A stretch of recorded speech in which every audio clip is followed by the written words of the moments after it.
যে কোনো সম্পর্কের মধ্যে অধিক প্রত্যাশা কমিয়ে দিলেই ভালো থাকা যায়।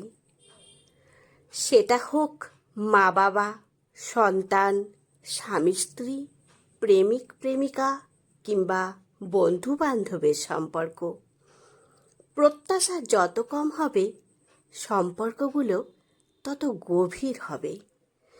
কিন্তু আমরা সব কিছুতেই বোকার মতো আকাশচুম্বী প্রত্যাশা নিয়ে বসে থাকি এবং দিন শেষে কষ্ট পাই।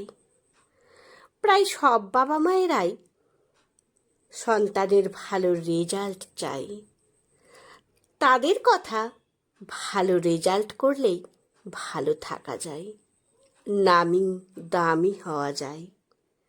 যার ফলে ছোটবেলা থেকেই বাবা মায়েরা তাদের ইচ্ছেগুলো তাদের সন্তানের ওপর চাপিয়ে দেয়। কিন্তু দিন শেষে কজনই বা পারে সেই কাঙ্ক্ষিত প্রত্যাশায় পৌঁছতে? হাতে গোনা গুটি কয়েক মাত্র। অথচ দেখা যায় এই প্রত্যাশার পেছনে ছুটতে ছুটতে সন্তানেরা হারিয়ে ফেলে তাদের নিজের ইচ্ছেগুলোকে। আবার আমরা সন্তানেরা বাবা মায়ের কাছে অনেক কিছু প্রত্যাশা করে বসে থাকি, ভাবি না তাদের সামর্থ্য আছে কিনা।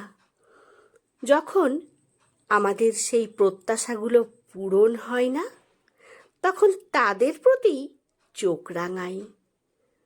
অথচ বাবা মা যদি সন্তানের প্রতি, সন্তানেরা যদি তাদের বাবা মায়ের প্রতি অধিক প্রত্যাশা না করে, যেটা আছে সেটা নিয়েই খুশি থাকে, তাহলে গল্পগুলো আরও অনেক সুন্দর হতে পারে।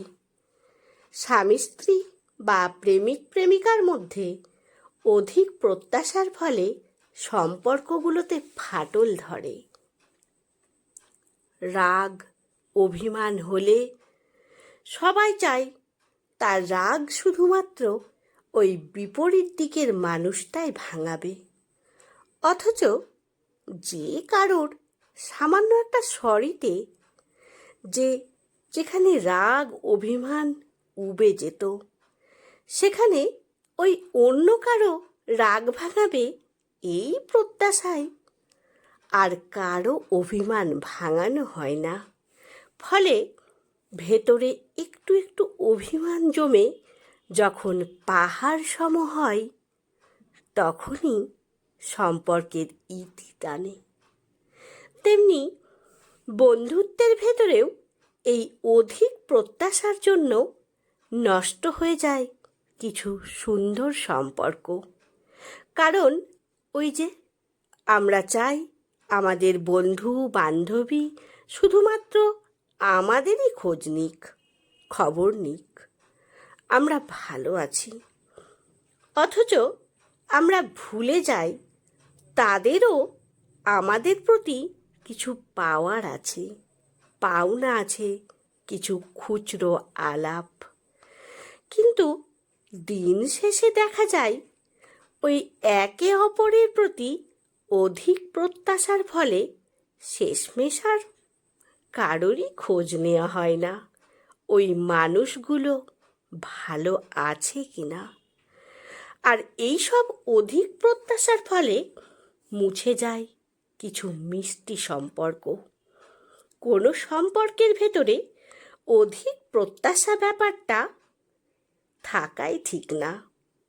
তাই বলছি, জীবনে প্রত্যাশা কমিয়ে দিন, যেটা আছে সেটা নিয়েই খুশি থাকুন, দেখবেন ভালো থাকবেন।